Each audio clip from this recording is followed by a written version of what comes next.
इन्होंने एक बात कही थी और उसको सच कर दिखाया और इसकी मैं इनको खराज तहसीन पेश करता हूँ। उन्होंने कहा था जमहूरियत बेहतरीन इंतकाम है और इस मुल्क से जो जमहूरियत इंतकाम ले रही है, ये जो आज की मुबैना राइजुल वक्त जमहूरियत है माशाल्लाह, इसमें कहाँ इन खड़ा है, कहाँ ये खड़े हैं, इनकी शनाख्त क्या है।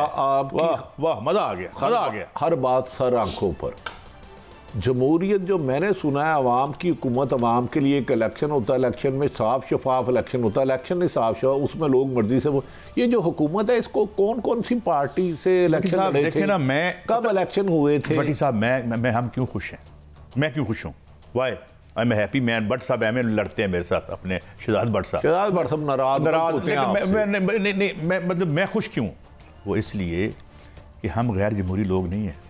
हमने ज़िया-उल हक की जितनी तनकीद मैंने की है किसी ने नहीं की होगी, मगर ये है कि हम पहले दिन से कहते थे फ्रॉम डे वन कि जो जमहूरियत कब्जे ग्रुप के पैसों की बिसाखियों पर खड़ी हो, जो जमहूरियत काले पैसे से चलती हो। 40 लाख में होता है मैंने एक इलेक्शन, जो काले पैसे पे जमहूरियत है वो काली होती है, चिट्टी नहीं होती। तो जो हमने यहाँ देखो ना, हम लेफ्ट के लोगों को बड़ी गालियां दी आपने भट्टी साहब, आपने हमें बड़ा मतून किया 1989 से लेके अब तक। आप अपने आईने में शक्ल देखें, जमहूरियत की शक्ल देखें। दुनिया का हर शख्स मेरे लिए काबिल एहतराम है। काई साहब, मैं आपसे एक सवाल करता हूँ, मेरी अपनी इंफॉर्मेशन है, बीइंग ए जर्नलिस्ट, पुलिस गलत छापे मार रही है, एंटी करप्शन टारगेट कर रही है कुछ लोगों को गलत, नैब गलत लोगों को कर रही है, खबरें हैं गलत, ये कल आ रही है। 36 जिले हैं, 7-8 रेंजें हैं, क्या एक अफसर भी ऐसा नहीं जो कहेगा जनाब मैं ये गलत नहीं है, नहीं करूंगा? मैं कह रहा हूं नहीं, आईन इसकी इजाजत नहीं देता। कायदे आदम ने एक सिर्फ जब गए थे सर्विस कमीशन में, उन्होंने तो कहा था देखें आप किसी सियासतदान के जाती गुलाम नहीं है। मैं आपको वो औरतें बताऊं जिनके घरों में चादर का तकद्दुस पामाल किया गया। नहीं, मैं आपको एक बात बताऊं जरा, मैं 15 साल का बच्चे की गिरफ्तारी बताऊं। ये ट्रांसपेरेंसी, एक मैं आपको चीज दिखा, ट्रांसपेरेंसी इंटरनेशनल की जरा रिपोर्ट की जो आपने बनाई है हमारे पास, ये चलवाना है, जरा दिखाएं। मैं बताता हूं ये जमहूरियत किधर खड़ी है, दिखाएं। अब मैं नहीं कह रहा ट्रांसपेरेंसी इंटरनेशनल पर जाके केस करें, ये दिखाएं कि वो कह रहे हैं कि जो उनका परसेप्शन सर्वे आता है कि पुलिस जो है वो करप्शन में सबसे 1 नंबर पे है। टेंडरिंग एंड ठेकेदारी, ठेकेदार फ्रेंडली जमहूरियत जिसने लाहौर जैसे शहर को दुनिया का आलूदा तरीन शहर बना दिया, क्योंकि इस मुल्क की इन शहरों की जो चाइना कटिंग, कब्जे, ये जो टाउन प्लानिंग है वो इन कब्जा ग्रुपों ने की, लिहाजा आज यहाँ सांस लेना दूर है। यहाँ इसमें तालीम का शोबा वो आ गया। ये हमारे फिगर्स नहीं है नाजरीन, और तमाम सरकारी इदारों से इल्तमास नहीं है। काई साहब, हमारे पास एक सरकारी दोस्त कल बैठे थे, हम उनका नाम नहीं लेंगे, बिल्कुल। उन्होंने कहा था एक अरब का खाता ना तो जो ठेका देता है सबसे पहले 20% तो वो ले जाता है, नहीं नीचे तो 10-15। अच्छा, अब ये देखें ना, ये टेंडरिंग और ठेकेदारी आज ये है इस मुल्क की तबाही, और ये है आपकी जमहूरियत। और ये जो रोज तरक्की देखते हैं ना, अब तरक्की हो रही है, पुल बन रहे हैं, फलां बन रहा है, तो ये है टेंडरिंग और ठेकेदारी सबसे बड़ी वारदात है। ये जो करप्शन करते हैं, हराम जो भी खाता है, चाहे वो साफी है, आप गलत करते हैं, आप लायबिलिटी हैं। आपने क्यों नहीं ली? बीइंग साफी तोशा खाने से घड़ी। काजी साहब, उसका तो ब्लड ठीक नहीं है। 3 साफियों ने ली ना। करप्शन करता है, जो भी करप्शन करता है उसके लिए अल्लाह ताला जहन्नमी कहता है। लेकिन मैं एक ट्रांसपेरेंसी इंटरनेशनल, यार हमें क्यों बाहर निकाला? हम में से 3 तोशा खाने की घड़ियां हमने भी ली हैं, और कि नहीं हमने बाहर फ्लैट लिए हैं, हम मंथली लेते हैं खुदा के लिए।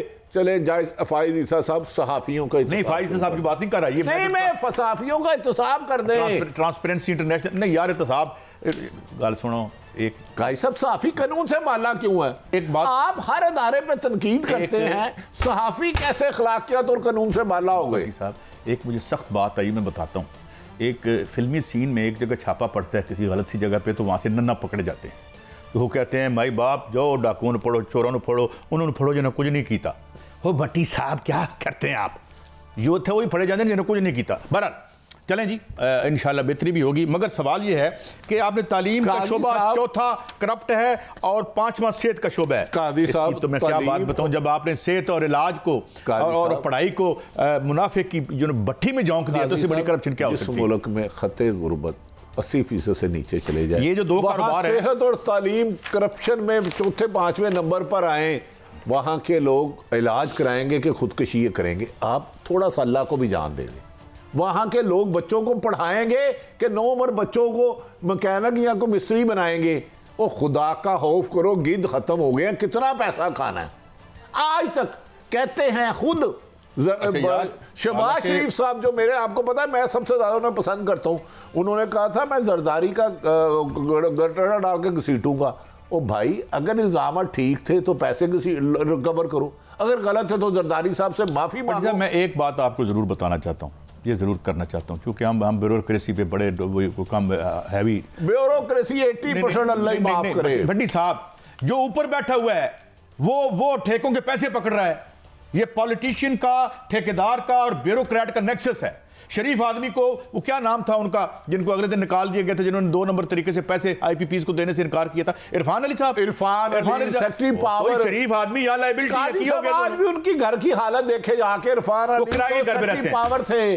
और जो ग्रेट 17-18 के मैं बच्चे बता दूं कि उनकी तनख्वाह से 10 गुना ज्यादा बाहर खर्चा जा रहा है। काजी साहब, इस मुल्क को 90% करप्शन, नेकी बदी का फर्क, हलाल हलाल का फर्क खत्म, अच्छाई बुराई का फर्क खत्म, कैसे बेहतरी आएगी? छोड़ दो इस कौम को गुमराह करना। अच्छा बड़ी साहब, ये जुल्फकार अली भुट्टो साहब का केस, हम तो हमेशा से कहते हैं कि जुडिशल मर्डर था, एक खुद जज साहब भी कह चुके हैं, लेकिन इसका ये इस किस्म की अलामती क्यों हम जाते हैं असल इशूज? अच्छा काई साहब, जुडिशल मर्डर था, वो एक पॉपुलर लीडर थे, अब लगाकर इसका केस का फायदा क्या होगा? जो अब बेगुनाह जेलों में बैठे हैं, खुदा का वास्ता उन्हें इंसाफ दे दो, और नबी का वास्ता उन्हें इंसाफ दे दो। जो आज जुल्म हो रहा है ये रोक लो, आज से 20 साल पहले हुआ था वो जुल्म है, आज भी जुल्म है। वो जो आज ना इंसाफियां हो रही है उसको तो रोक लो। बड़ी साहब काई साहब कमाल है, इस बात में आप गोल करें। आज का जुल्म ठीक है, इसका मतलब है हिस्ट्री 25 साल बाद कोई बंदा कहेगा 20 साल पहले जुल्म हो रहा था 2023 में। मैं तो यही कह रहा हूं, मैं तो आपकी बात को सेकंड कर रहा हूं बड़ी साहब, मैं तो कुछ नहीं कह रहा कि जो आज आप उन्हें डिफेंड कर रहे हैं, मैं माफी चाह रहा हूं, मैं ये नहीं कह रहा अच्छे लोग हैं, लेकिन जो आज जुल्म सितम की इंतहा है, जो मीडिया को फोर्स करके चीजें चलाई जा रही हैं, जो साफियों को साफत नहीं करने दी जा रही, जो इनसे इख्तलाफ रखते हैं, तो क्या इसको, इस जुल्म की दास्तान को नहीं रोकना? आज नहीं रोकना चाहिए। पुराने मुर्दे कड़ी जा रहे हो कब्र ही चो, उन्हें जिंदा नहीं होना, उसमें फैसला करे। जुल्फकार अली भुट्टो कौमी लीडर था, बेनजीर का वालिद था, लेकिन यार आज जो लावारस होते हैं, आज इमरान रियाज को बताऊं, हाँ, अरशद शरीफ के बारे में बताऊं, नहीं किसने क्यों मुल्क छोड़ा बताऊं, किसने किसको फोन किया? मेरी अर्ज सुने भट्टी साहब, ये है कि देखें हम सुप्रीम कोर्ट की बिल्कुल नियत, बिल्कुल मैं सुप्रीम कोर्ट की हर आदमी को, लेकिन ये है कि अगर इसका फैसला हो जाए ना, तो मेरे ख्याल में बाद में मियां साहब को भी लेवल प्लेइंग फील्ड मिल जाएगी कि भाई उनका भी फैसला, उनको भी हमने उनके जुडिशियल मर्डर को भी गलत करार दे दिया और इनको भी हम मतलब देखिए, मैं इस तरह से लेवल प्लेइंग फील्ड, अगर मियां नवाज शरीफ से गलत फैसले सजाएं दी गई, उन सबको सजाएं दें, खुदा का वास्ता क्रॉस दी बोर्ड इंसाफ करे, सिलेक्टेड इंसाफ नफरत को जन्म और ये मैं ये भी जाते जाते कह दूं, ट्रांसपेरेंसी इंटरनेशनल वालों, आपको खान साहब की तो तोशा खाना नजर आ गया, बाकियों का नजर नहीं आया और साफियों का भी नजर नहीं आया। यानी कम से कम हमें तो इस एजाज से महरूम ना रखें। कहीं इस 4-5 में कहीं जगह आती है, नहीं आती, अगर नहीं आती तो वेरी गुड।